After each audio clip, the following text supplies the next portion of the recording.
Vote দিবেন কিসে? Vote দিবেন কিসে?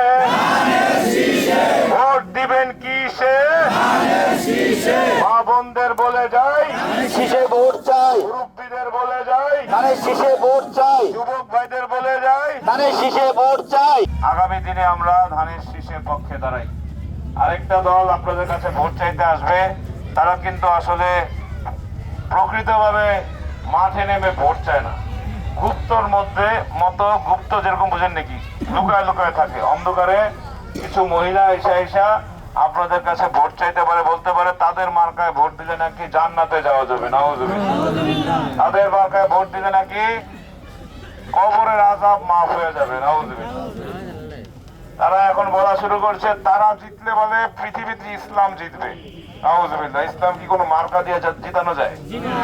অতএব যেই দল 1971 সালের মহান মুক্তিযুদ্ধ কোনো অবদান রাখে নাই, লাখো শহীদদের সাথে রক্তের সাথে বেইমানি করে যারা পাকিস্তানের সমর্থন করেছিল, যারা আমাদের মা বোনদের ইজ্জত নিয়ে ছিনিমিনি খেলেছে, রাজাকার আল বদর এবং আল শামসের নাম ব্যবহার করে, এদের দিয়ে আর যাই হোক এদেশের কোনো কল্যাণ হতে পারে না।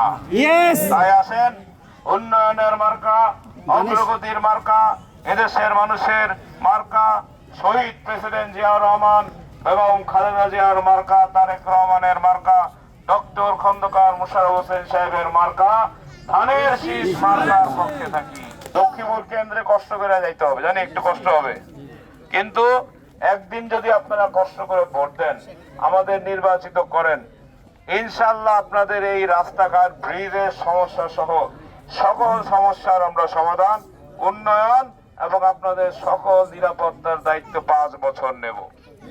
আমরা দায়িত্ব নেব 5 বছর। আপনারা একটু কষ্ট করে নৌকা দিয়া আপনারা লক্ষ্মীপুরে যেতে হবে।